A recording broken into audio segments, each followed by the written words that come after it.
ঢাকা মেডিকেলে আমাদের যে ডাক্তার ভাইরা রয়েছে তাদের গায়ে হাত তোলা হয়েছে। যে যারা হাত তুলেছে তারা কি অভিযোগ করেছে? তারা অভিযোগ করেছে সেখানে নাকি একজন যে পেশেন্ট মারা গিয়েছিল সেখানে ডক্টরদের গাফিলাতি ছিল, ওই ঢাকা মেডিকেলের গাফিলাতি ছিল। এখন প্রশ্ন হচ্ছে যে ডক্টরদের বা ঢাকা মেডিকেলের যে গাফিলাতি ছিল কিনা এটি নির্ধারণ আপনি কিভাবে করতে পারেন, কোন এক্সপার্টিজের ভিত্তিতে এটি নির্ধারণ করতে পারেন এবং এই অথরিটিটা আপনাকে কে দিয়েছে?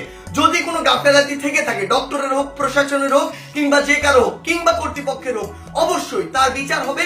তার বিচার একটি প্রক্রিয়াধীন প্রক্রিয়া হবে, একটি তদন্তের মাধ্যমে হবে। সেই অভিযোগটি আপনি বিএমডিসি তে করতে পারেন কিংবা সেই অভিযোগটি আপনি প্রশাসনের কাছে করতে পারেন। কিন্তু আপনার কি অভিজ্ঞতাটুকু রয়েছে, আপনার কি দক্ষতাটুকু রয়েছে যে একজন ডক্টর তার সাথে গাফিলতি করেছে কিনা সেটি যাচাই করার? আমাদের সবচেয়ে বড় এখন যে সমস্যাটি হয়ে গিয়েছে, আমরা এই বাঙালিরা অধিকাংশ ক্ষেত্রে অধিকাংশ বাঙালি নিজেদেরকে সব জায়গার দক্ষ মনে করি এবং সব জায়গায় নিজের নাক গলাতে যাই।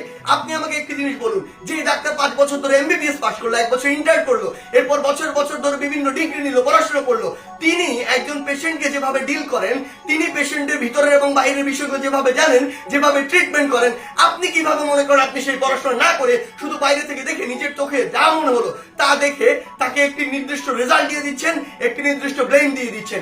আমাদের জায়গা থেকে স্পষ্ট বার্তা, এরকম একটি ব্লেম দিয়ে আসলে যখন আপনি একজন ডক্টরের গায়ে হাত তুলেন তখন আপনি যে কাজটি করেন সেটি আমরা বৈষম্য বিরোধী ছাত্র আন্দোলন আমাদের জায়গা থেকে কোনোদিনও সমর্থন করতে পারি না।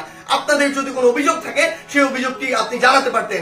আমরা জানি আমাদের এই পুরো প্রসেসটিতে এই ছাত্র জনতার অভ্যুত্থানে ডক্টররা কিভাবে ওই হসপিটালের ভিতর থেকে, ওই ইমার্জেন্সি থেকে তাদের ভূমিকাটি রেখেছে। আমরা দেখেছি যখন কিছু সরকারের পাঁচাটা স্পিরিট, ডক্টরদের যে স্পিরিট, সেই স্পিরিটটি যাদের মধ্যে নাই এমন গুটি কয়েক ডক্টর যখন ওই ছাত্র জনতার গণঅভ্যুত্থানে আমাদের আহত ভাইদের চিকিৎসা দিতে বাধা দিচ্ছিল, তখন অধিকাংশ ডক্টর নিজের জায়গা থেকে রিস্ক নিয়ে আমাদের ওই ভাইদেরকে চিকিৎসা দিয়েছিল। এমন অধিকাংশ ডক্টর রয়েছে যারা ডক্টরদের স্পিরিটটি ধারণ করে এবং আমাদের এই পুরো সময়টিতে আজকে পর্যন্ত আমার হসপিটালে যে আহত ভাইগুলো রয়েছে তাদেরকে নিরবিচ্ছিন্ন সেবা দিয়ে যাচ্ছে নিজের কথা চিন্তা না করে।